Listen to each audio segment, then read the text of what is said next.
Good morning po mga kabakerd.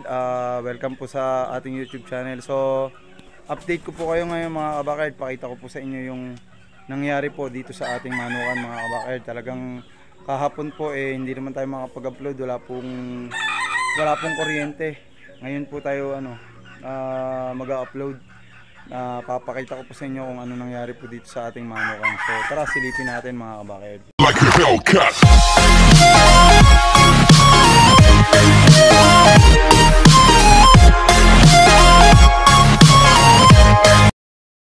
What's up mga ka-backyard? Ito yung nangyari sa ating manukan.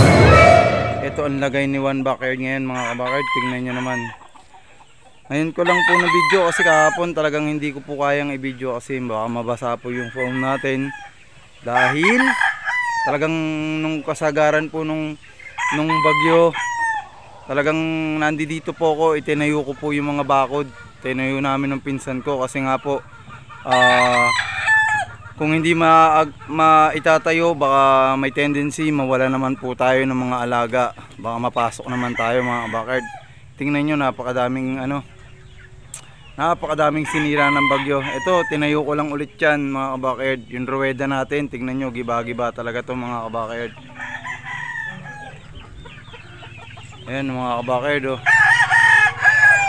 daming tas dito parang evacuation center tayo mga kabakerd dito. May casualties tayo mga kabakerd. May tayo mga kabakerd, may nawalan tayo ng 3 national na banded mga kabakerd dahil nababad po sa ulan.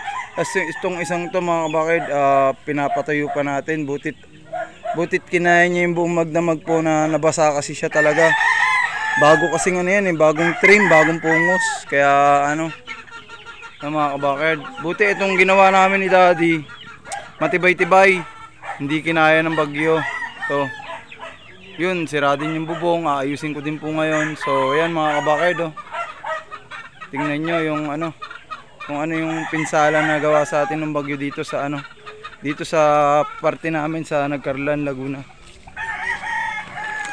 Yan, dami nating ayusin dito mga kabakerd, pero tuloy lang, laban lang, ganun talaga ang buhay ng breeders.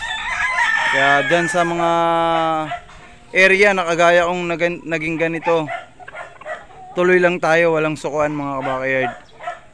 Passion natin to, talagang babangon tayo. Kahit ganito mga kabakerd yung nangyari, babangon tayo. Yan, tignan nyo mga kabakerd, mahirap man isipin pero ganun talaga. Panahon na yung nagdikta kung anong nangyayari. Kaya kailangan pasalamat tayo, wala nasaktan dun sa lahat ng alaga natin, sa lahat ng pati sa pamilya ko. Pasalamat at wala namang nasaktan. Yun mga kabakerd, mapapailing ka na lang talaga. Lalo na kahapon mga kabakerd, nung talagang ginagawa namin ito ng pinsan ko. Nung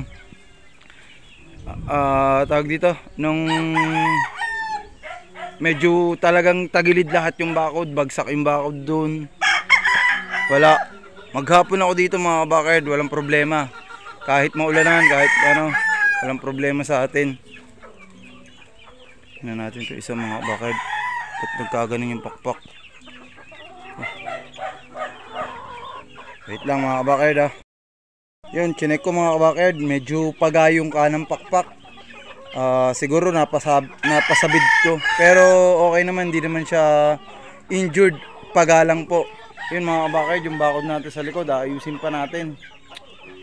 Kailangan matayo ko tong yung ruweda ngayon, kailangan maayos ko para po talaga may masecurean talaga tayo. Yung naglilimlim mga kabakerd, ito paalis-alis po kasi nabasa talaga yung itlog niya.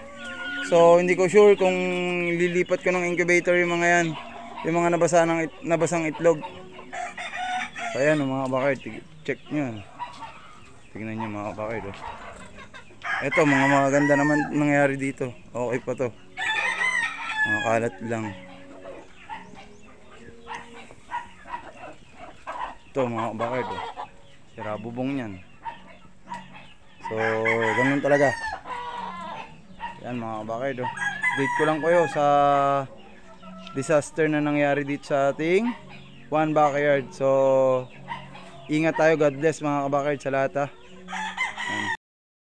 Yun, ganito na mga kabakard ha. At kailangan ko na linis, kailangan ko na mag-ayos dito mga kabakard. So kita-kits po tayo sa next episode ng one backyard. At ingat-ingat tayo mga kabakard sa lahat punong dinaanan, tinamaan ng bagyong Aghon. Yun, ingat-ingat tayo mga kabakard. At bangon lang, kaya natin to mga kabakard. Talagang passion natin to mga kabakard. Bye, have a nice day.